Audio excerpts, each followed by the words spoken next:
What's up, guys? It's been a while, and as you can see, the engine's out of the truck and on my handmade wooden engine stand. Basically, about a year ago, last May, essentially just decided to put a bigger cam in the 5.3. I had like a 220R by Comp Cams in there, and then decided I wanted to go a little bit bigger.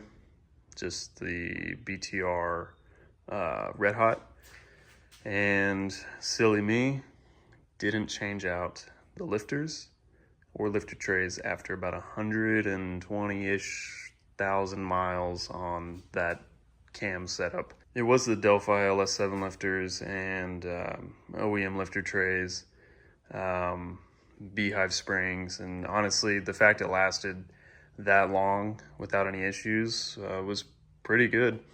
So I decided, the springs probably need to be changed out and I want a little bit more power, so I did the swap. It took me a couple days, but I did it. Didn't want to pull the heads or anything, so that's why I didn't change out the lifters. One day I started getting valve train noise. I got the infamous lifter tick, and then now it changed into a chirp or a squeaking. So yeah, I think a lifter's either turned or seized up in there. So basically, after that happened, I parked the truck, checked the oil, checked the oil filter. There was ferrous metals in the oil filter, which led me to believe it's more than likely lifter, cam, or something else, crank. But I think since the valve train was ticking, my assumption is the lifter. I already checked all the rocker arms. There's no issues with that. I've also never done a trunnion upgrade, and the fact that all of those rocker arms are fine is pretty crazy. But yeah, so I'm pulling this engine to basically tear it down, see what's up with it. I hope I didn't really screw up the crank to where there shouldn't be too much machine work done. So here's a few days later, finally got it on an actual engine stand. The reason is because this fella was using it, mainly because I was building it on that stand. And we got another one, a little small block over there, but we didn't quite have those roller mounts, whatever you call it, for the engine yet. We were waiting for that to come in just so I could put on the back cover plate and the flywheel. So as soon as we were able to put that on, we were able to put the old motor on the engine stand. And we haven't even torn into it yet. We're just kind of waiting until, mainly I got my priorities of getting my truck running. I haven't had it since February. So yeah, this is the main priority. I should be able to get it done this weekend. It's Thursday as of today for me, and I'm hoping to get it fired up on Saturday. So yeah, here's the clip of us putting the motor in the truck.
With the help of some editing magic, in about 2 days of blood, sweat, and tears, the engine's finally in, ready to start up. I got my new tune file loaded in. Hopefully it's correct. I'm doing this tune myself. The battery was essentially dead, so I'm just charging it up real quick before I do the fire up. But yeah, so far it's gone fairly smoothly. So everything seemed to fit as expected. The only thing that was a little different was actually, since these are the PRC heads, they have a thicker deck.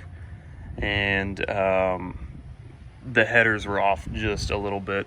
So I actually had to move the starter wire off the headers because they were touching, and it's just a little bit more tighter in certain locations. But other than that, I mean, everything, especially with the new intake, even though it's a rec port intake, it's everything buttoned up nice.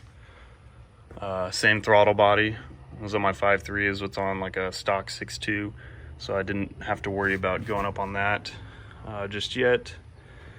And yeah, I should be starting it here in a few minutes.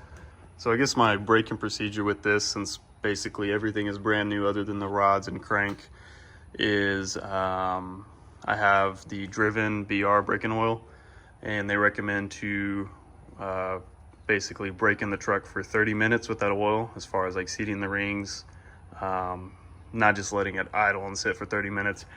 You got to go drive it. Once that 30 minutes is up, then you drain the oil, and I believe change the filter also, and then put in another 6 quarts of the braking oil, and then you're good to go for about 400 miles, and then you're good to switch to your normal oil you're going to use. So let's see how this goes. I've never broken in a brand new motor before, and I've never built a motor before until now, so I'm a little nervous, to say the least. You ready? Let's get it.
Basically putting a little bit of load on the engine, but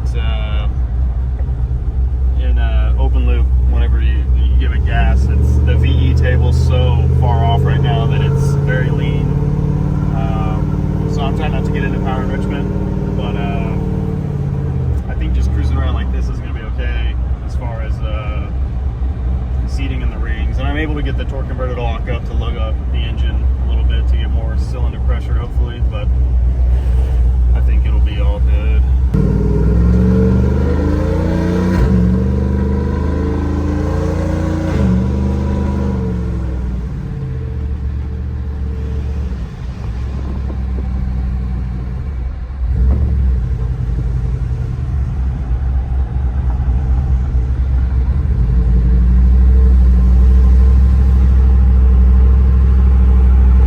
Yeah, you can tell on the VE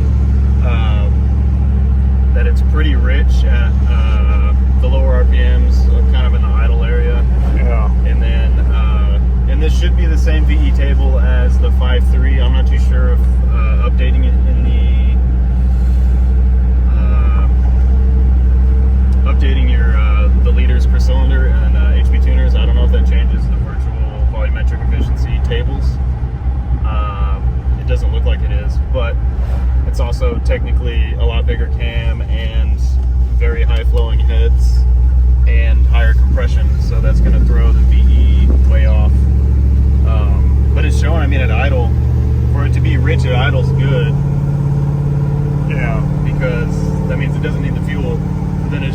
really lean in the higher RPMs, which is also good because it needs more fuel, which means more power. So at least that's my understanding.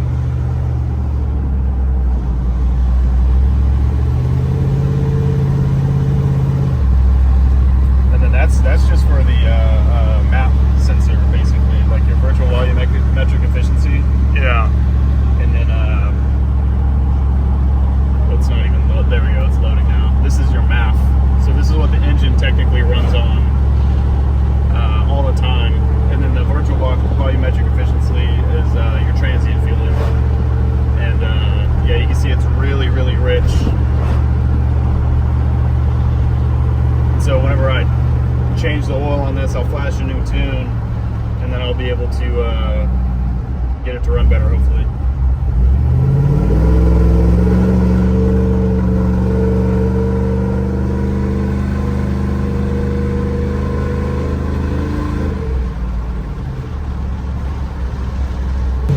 And yeah, this thing's gonna be a ripper. I feel like once I get it going. I am curious. I mean, I've been keeping an eye on my wideband, so that's fine. But I am curious on what the duty cycle is on that, because I am running my stock 5.3 injectors on this, which are the 37-pound injectors. May or may not be enough for this, but It's 30 minutes after the first run. It's as expected. I guess that's why they say to change it out after 30 minutes, so you don't get all that shit running through. But yeah, I mean, that's, you can see all the little particulates in there, all the metal. For the most part, that's perfectly normal, so hopefully we don't see anything crazy in the oil filter. Naturally, you're gonna see all these little sparkles, because break-in is where you're gonna see the most amount of wear your engine will ever see throughout its life, pretty much. One right there.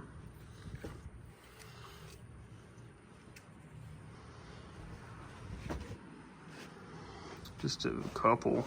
I mean, what is that? Could be trash filter, or is it? Oh yeah, that's trash. Yeah, I was like, that was a big one.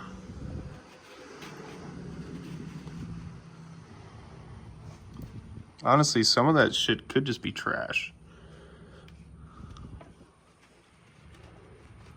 Like, yeah, that was just lint, that big piece that was over there. Now this right here is a piece of metal for sure.